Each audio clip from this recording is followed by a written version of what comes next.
It's great to have this opportunity to present this new book. I think it's actually just out on Kindle yesterday, I heard, and now I have this challenge of trying to get this into 15 minutes for you to give you a bit of an appetizer.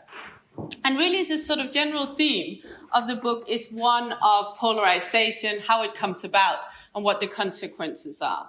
And of course, we know that's a general theme everywhere we look in the world today, whether it's the Capitol riots in the US, whether it's the rise of the far right across Europe and the concerns about democratic backsliding, or whether indeed it's the Brexit vote, which is the focus of this book here in the UK.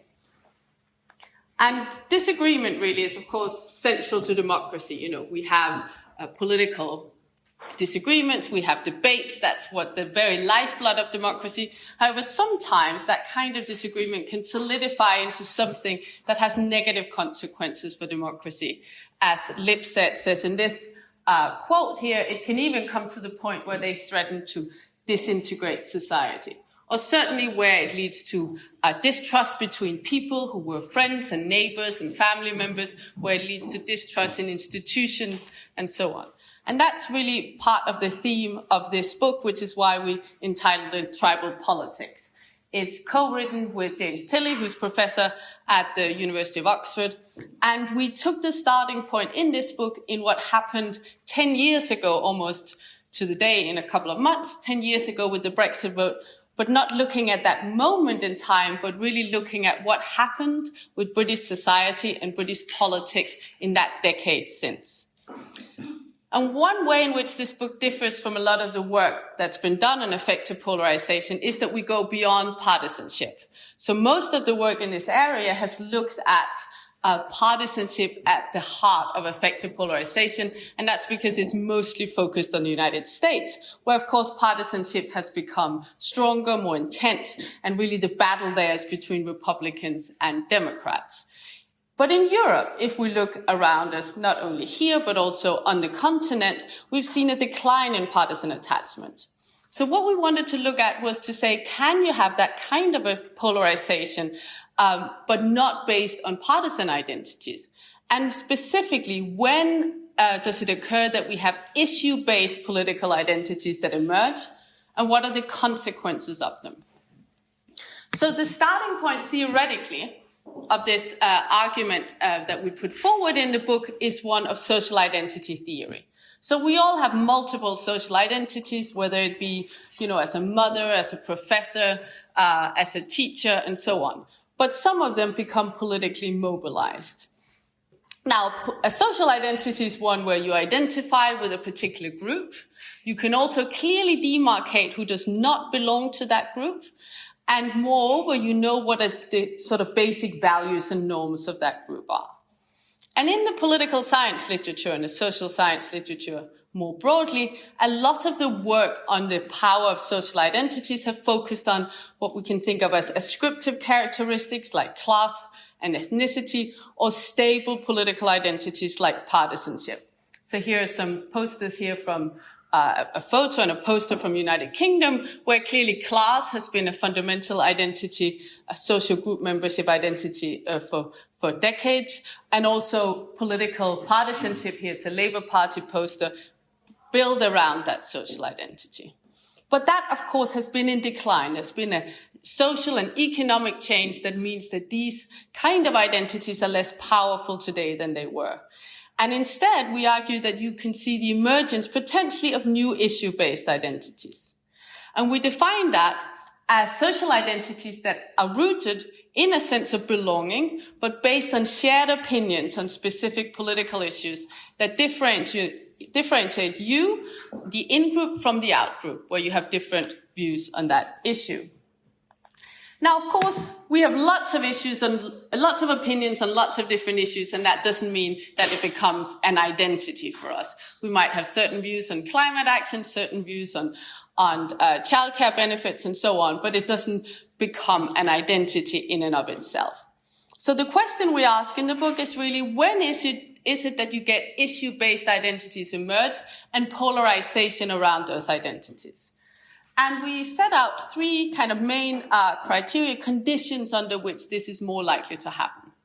One is issue contestation. So you have the issue being highly contested, both highly salient and highly divisive. Secondly is issue expression. So you have to somehow as an individual commit to it through your behavior. So that could be behavior in elections or in political participation in other ways.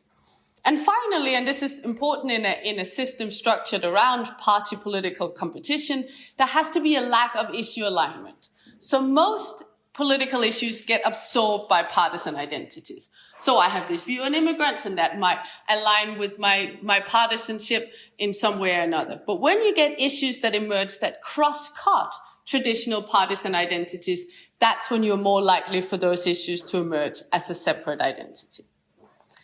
So we look at that in the case of Brexit. So Brexit, as we all know, as I said, happened about 10 years ago, and we're interested in this as a trigger, as opposed to looking at the sort of the vote itself.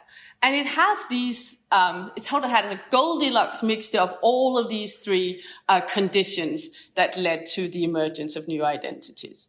One was very high levels of issue contestation, both in the campaign, but importantly, it wasn't solved by the campaign. Instead, it rolled on for years and years in the British political debate, and indeed on the streets of Britain. Secondly, it forced people to side with one side or another in a vote. So you couldn't be sort of on the fence. You were compelled to take a side in this binary vote. And following the referendum, there were lots of opportunities for people to continue expressing their issues through participation in protests, through petition, online, and offline, and so on. And finally, it had this lack of issue alignment. The parties internally were highly split on the issue, and that meant it wasn't easily absorbed by existing partisan identities. And what we show is that led not only to the emergence of new identities, but really it became a lens through which people viewed themselves, each other, and also the world, and led to what we call in the literature affective polarization. So just looking at these three conditions, first of all, here the trigger. It wasn't, some people say, oh, the EU was always terribly salient. David Cameron had no real choice but call this referendum. But in fact, when he held the famous Bloomberg speech in 2013, where he said we're going to have this referendum, only 2% of the public would mention the EU or anything to do with European integration as an issue of concern or importance to them. It was not a bottom-up groundswell that led to this referendum. Rather, it was intra-party politics within the Conservative Party. And as we could see there, this is public opinion data over the years in terms of the salience of the European issue in British politics. And the salience really emerged out of the referendum only after the referendum was called. And it became more salient than anything we've seen before in terms of the salience of the EU issue, even much more salient than when we compare to the previous referendum in 1975. And when I talk about a trigger, even the names of these identities that we describe in the book, whether you're a Leaver, Brexiteer, or Remainer, came from an electoral commission decision on whether or not what we should have on the ballot. So it was challenged in the beginning. We thought we were going to vote yes or no, but that was challenged. So then the question became, as we now know, would you like to, should the United Kingdom remain a member of the European Union or leave the European Union? So that's how we got to these identities of being a Remainer or a Leaver from that decision by the Electoral Commission. The campaign, of course, was very closely fought. It was, the Remain campaign was maybe slightly ahead, but not much. So it was really always in the balance. But what was important and why I have this picture of these gentlemen here is these were the gentlemen who were most covered most in the news and the coverage. And they were, of course, Boris Johnson as the main face of the Leave campaign and David Cameron, the then Prime Minister, as the main face of the Remain campaign. But what was also telling is, of course, they were both conservatives. So in other words, from the very get-go, there wasn't a clear partisan cue in terms of what you would vote if you were, say, a conservative voter. So there was a clear lack of issue alignment. Now, importantly, it wasn't just the campaign itself that was very highly contested and closely fought. This continued for years after the referendum. One of the things we analyze are speeches in the House of Commons, and there we can see that there was even by historical standards, an increase in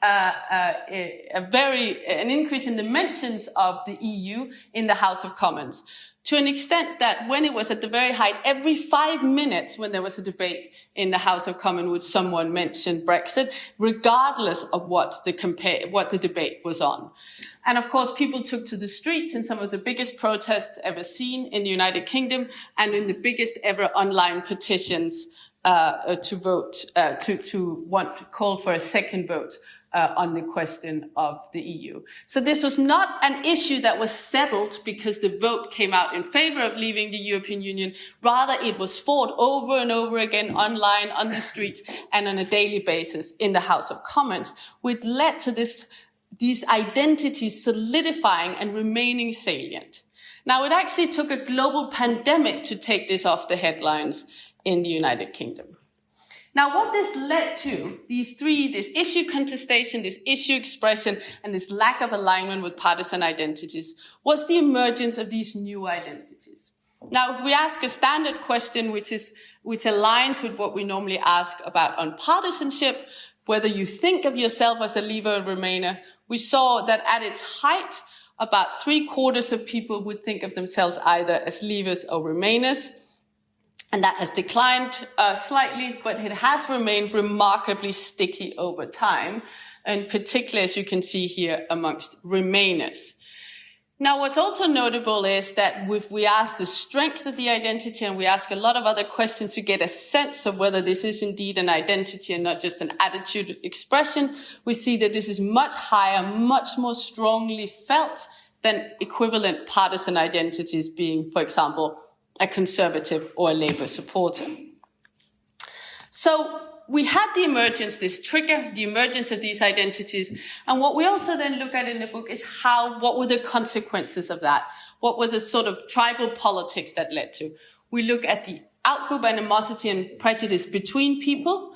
We look at the perceptual biases and how it meant that we looked at the world, and also the lack of losers' consent in terms of the lack of trust in the institutions and democratic processes. And finally, we look at the sort of political realignment that this has caused. So I'll just give you a little snapshot of some of these results. One is prejudice. So we know when you have strong in-group and out-group, strong in-group identities and a clear sense of who's the out-group, you don't think very highly of the out-group. It's not just that you disagree on the European Union. In fact, you disagree on something much more fundamental. You think that the other side are just not very good people. And that's what we see here. How did Remainers look at Leavers? They thought they were selfish, hypocritical, close-minded. And in contrast, they thought other Remainers were intelligent, open-minded, and honest. And you can see the exact flip side when we come to Remainers. Now, these are closed-ended questions, but we also looked at open-ended questions where we just said, why don't you describe people who think of themselves as a Leaver or describe people who think of themselves as a Remainer? That could, of course, have been done in many ways. You might say well-educated or young or working class. But in fact, what you got was mostly things, we couldn't print all of them, as you can imagine, but mostly things that were much more to do with the fundamental character of people and not very positive. So Remainers would describe Leavers as easily influenced, gullible, uneducated, xenophobic, racist, short-sighted sheep and fools. And in contrast, much more complimentary, Leavers would describe Remainers as misguided fools, entitled, idiots, short-sighted sheep, bad losers, scared of change and undemocratic. So again, it really goes to the core that we started seeing people on the other side of this divide as just not very good people. Now, it also influenced how we saw the world, and that describes a lot of the stickiness. Some people will come up to me, if you're a Remainer, you'll be like, well, why haven't all the Leavers changed their mind? Can't they see how terribly badly it's going in the UK, all thanks to Brexit? Well, that's a view that's very much that's something the way you look at how the economy is doing is really very much determined on which side of that tribal divide you're on. So here you can see that going into the referendum, Leavers and Remainers actually had very similar parallel views on the state of the British economy. Overnight, this changed. Leavers remained kind of quite similarly in their outlook, in their economic outlook, whereas overnight Remainers became very pessimistic. It also influenced their views on political institutions and trust in politics. Going into the referendum, actually, Leavers were generally a little bit more pessimistic about democratic institutions, but after the referendum, if we ask a kind of standard question on whether or not you think that the process of voting for the European Union was based on a fair and democratic process, you will see here that a majority of Remainers did not agree with that statement. In other words, they thought the referendum itself was not based on a fair and democratic process. So moving forward in time, here we stand at the anniversary, a decade along. What does that mean for British politics today? So, of course, Brexit is no longer doesn't dominate our headlines anymore, although there are some choice headlines sometimes, as you can see here, when Starmer went to negotiate in Brussels. But generally, it is not seen as a salient issue to politicians, and that is in part due to the strategic decision of Labour to very much downplay the Brexit issue. But we see in our data that political identities are still quite sticky. Part of that we show is because people are in echo chambers, which mean we tend to be surrounded by people who are in the same tribe as we are when it comes to Brexit identities. And also those people who are opinion formers, who write in the newspapers, who write online, they're the people who tend to have the strongest Brexit identities and most strongly held. However, I think when we look at British politics today, and of course we're going into a set of local elections that can become very defining for British politics of the future, it still has its roots in Brexit identities. And that's because the fragmentation we are seeing now, going from a sort of two-party dominant system to a 5-6 party political system with high levels of voter volatility, has its roots in the weakening of partisan identities that happened around Brexit and in the aftermath. Because once you've given up on your party and said, actually, I fundamentally disagree with my party on this issue that has become more important to me as a political identity, it's hard to go back. It's hard to then say, well, I'll just always vote Labour or I'll always be a conservative partisan. And it's much easier to then jump ship at the next elections. We see, however, that there's still some block voting around Brexit lines, which broadly reflect what we might think of a cultural divide in British politics on issues like not just the EU, but also issues around immigration and minority rights and so on. And if you look at Leavers and Remainers today, they broadly vote in two blocks. Remainers vote increasingly for the Remain bloc, Labour, Liberal Democrats and the Greens, whereas if you look at the Leavers who abandoned the Conservative Party over the last 5 years, they are mainly going to Reform UK. You find almost no Conservative Leavers going to one of the Remain bloc parties. They go to Reform UK. So underlying the volatility we still see that Brexit plays a role. The consequence, of course, is greater fragmentation of British party politics and the rise of challenger parties that mobilize more identity-driven issues. So just to conclude here, what I tried to give you is a very quick overview of the argument around that social identities continue to be a powerful force in politics, and not always just around partisan, on a partisan basis. In fact, you can have deep polarization along other lines like issue-based identities. So Brexit is one example, but you could imagine other issues that could become similarly polarized. And I also have argued that Brexit identities, while not as salient as they were, have still helped to reshape the British politics and society today. And I think this has a broader relevance for those of us who study social identities and politics outside the United States, that partisanship is not necessarily the only game in town. Where you have a weakening of partisan identities and voters are more volatile, you have the potential for these issues to rise and become very polarizing in society. So thank you. I'll leave it there and I look forward to your questions. Thank you.